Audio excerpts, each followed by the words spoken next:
Woe, PR7 be upon ye. It's time for yet another batch of stolen World of Warships ships to be added to the shipyard for our researching pleasure. And wow, were my predictions wrong. The only one I got right was French getting Bayard, and that was as an honourable mention. Anyway, as is tradition, it's time to delve into the origins of these paper ships. First up is Italian heavy cruiser Napoli. Nap is based on an Ansaldo designed for the Soviet Union, likely as part of the Project 22 large heavy cruiser. She is an Italianised version of the design fitted with Italian weaponry, like 60 caliber versions of 10-inch guns, from a Panzerschiff design they were drawing up for another country. Despite Wargaming's claims that their origins in British 9.2-inch guns, for some reason. Very good ship all around, well protected, well armed and fast. Can't go wrong with her.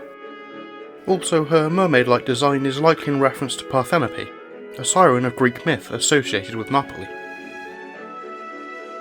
Our second DR is the Northern Parliament's Admiral Nahimov.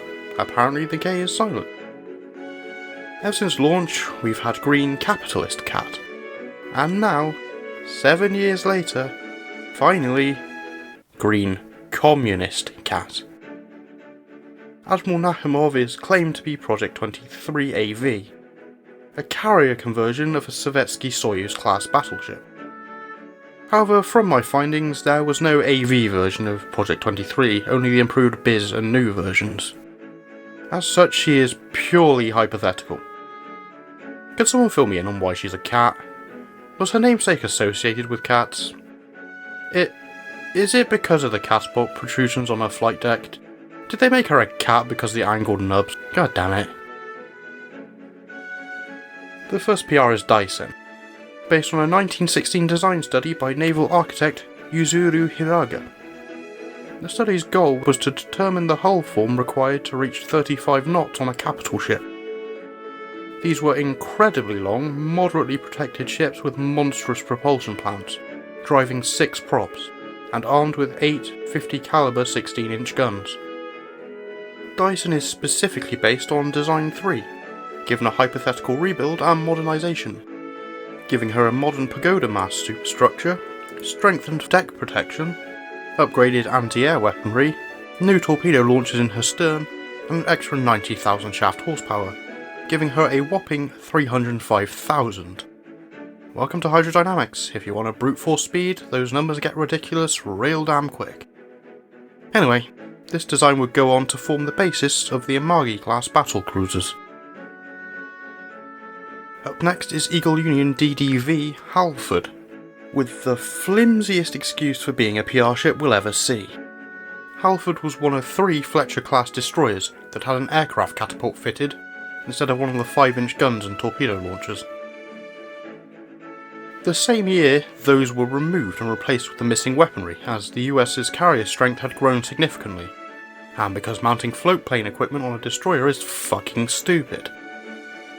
Originally she carried a scout plane, but World of Warships traded this for a fictional float plane version of the Bearcat armed with Tiny Tim anti-shipping rockets. And yes, that is likely the reason she is here, because of a fictional aircraft. At least with Ibuki, she was incomplete and putting game in her original heavy cruiser self as opposed to a light carrier conversion, but this is just a real ship. I know, weird thing to complain about, whatever. At least we'll finally have an aircraft with Tiny Tims, even if it's a float plane. The final ship in PR7 is Iris Libre light cruiser Bayard. Bayard is essentially an elongated de Grasse class light cruiser, with an extra turret, bringing the number of guns up to 12 in line with most other nations' standard light cruisers. She's slightly faster and has slightly better AA than the original de Grasse class. She also has the reload booster consumable in WoW, so maybe they could do something with that. Not much else to say really. Hopefully I'm not jumping the gun here, and there isn't some 6th ship, first time in years, that hasn't been revealed yet. But assuming I'm not, that's the lot. Napoli, Admiral Nahimov, Daisen, Halford and Bayard. Quite a few previous patterns broken here. It's the first double tier 10.